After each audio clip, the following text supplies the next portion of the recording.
বাংলাদেশের মানুষ সবাই সেদিন ক্ষমতায় যাবে। আমরা কোন দলের বিরুদ্ধে আমরা কোনো প্রতিশোধ নেব না, কোন দলের বিরুদ্ধে আমরা হিংসাত্মক কোনো কাজ করবো না। আমরা বিজয় হলে যে দল বিজয় হতে পারেনি সে দলকেও সাথে নেব, সাথে নিয়ে আমরা মিলেমিশে কাজ করব এবং এই মাগুরাকে আমরা বেকার মুক্ত করব।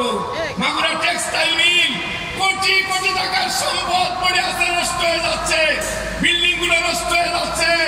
আমরা ক্ষমতায় যেতে পারলে মাগুরা টেক্সটাইল মিল চালু করে হাজার হাজার মানুষের কর্মসংস্থান দেব। আমরা মাগুরার মেডিকেল কলেজ, মাগুরাতে মেডিকেল কলেজ স্থাপন হয়েছে কিন্তু তার কোন স্থায়ী ক্যাম্পাস নাই।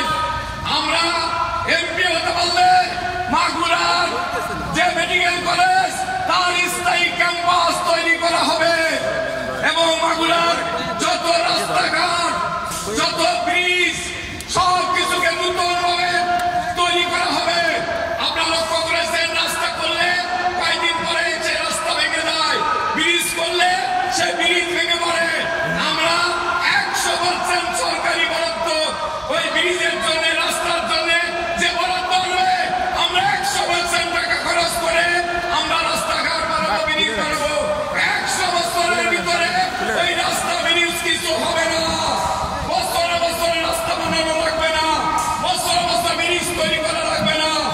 আর স্বাস্থ্য সেবা আমরা প্রত্যেকটা ইউনিয়নে আপনার স্বাস্থ্য সেবা দেওয়ার জন্য আপনার কমিউনিটি সেন্টার আছে, এই কমিউনিটি সেন্টার গুলোকে আমরা স্বাস্থ্য সেবা দেওয়ার চেষ্টা করব এবং হাসপাতাল, মাগুরাতে হাসপাতালটি আছে, এই হাসপাতালে কোটি কোটি টাকা বরাদ্দ হয়, সেখানে আপনার ওষুধ আছে, টাকা আছে, সেই টাকা এবং ওষুধ বিশেষ কিছু মানুষের পকেটে চলে যায়।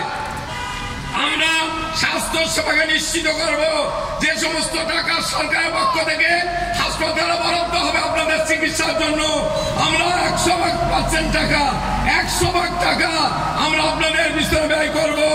এবং আমি আপনাদেরকে বলতে চাই, বিনা চিকিৎসায় কোনো ব্যক্তি মারা যাবে না। আপনার পিতা অসুস্থ, হাসপাতালে সংবাদ দেওয়ার সাথে সাথে হাসপাতাল থেকে অ্যাম্বুলেন্স এসে আপনার পিতাকে নিয়ে যাবে, আপনার সাথে যাওয়া লাগবে না। হাসপাতালের নার্স, ডাক্তার তারা তাকে সেবা দিয়ে সুস্থ করে অ্যাম্বুলেন্সে করে আবার আপনার বাড়ি পৌঁছে দেবে। আমরা এমন ব্যবস্থা আমরা করতে চাই। আমরা মাদক মুক্ত করব।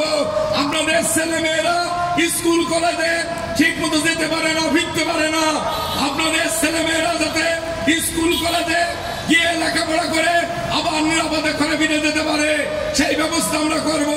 এবং স্কুল কলেজে আমরা যে শিক্ষা নীতি চালু করব সেখানে ধর্মীয় শিক্ষা, হিন্দু ধর্ম হিন্দু, মুসলমানের ধর্ম মুসলমান, এই ধর্মীয় শিক্ষাকে বাধ্যতামূলক করা হবে এবং নৈতিক শিক্ষা চালু করা হবে যাতে আমাদের আগামী দিনের ভবিষ্যৎ যারা আমাদের এই দেশ শাসন করবে সেই সমস্ত ছেলে মেয়েদেরকে আমরা নৈতিক শিক্ষায় শিক্ষিত করে গড়ে তুলবো। কারিগরি শিক্ষার দিকে আমরা গুরুত্ব দেওয়ার চেষ্টা করব। এইভাবে আপনার নিরাপদে নির্বিঘ্নে নিরাপত্তা আমরা আপনাদেরকে দান করব।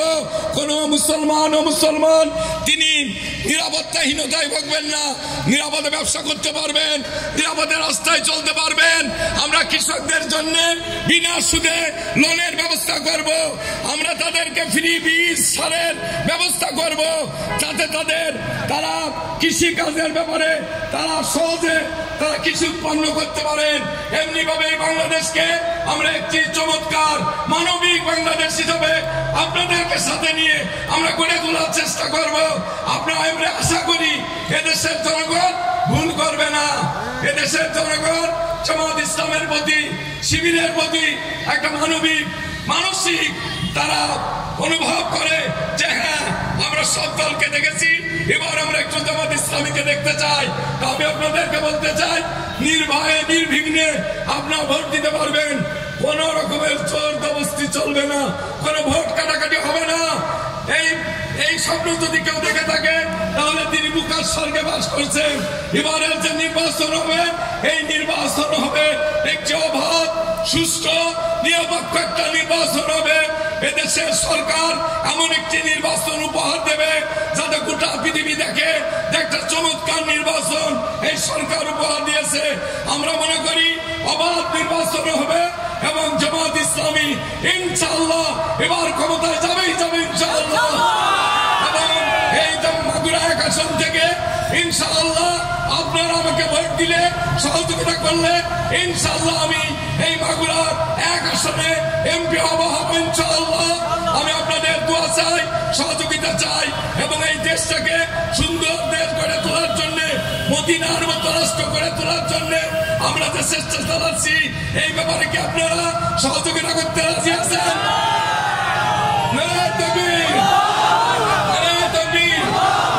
সম্মানিত বন্ধুগণ, আসুন আমরা একটু বাজারটাকে আমরা একটু মিছিলে নারায়ে তাকবীর ধ্বনি দিয়ে, দাড়িপাল্লার ধ্বনি দিয়ে, দাড়িপাল্লা হাতে নেন, সমস্ত প্লাকার্ড গুলো হাতে নেন। আসুন আমরা একটু মিছিল অংশ নেব। ধন্যবাদ। জামাত ইসলামী বাংলাদেশ জিন্দাবাদ, বাংলাদেশ জিন্দাবাদ। ধন্যবাদ আব্দুল মতিন ভাই।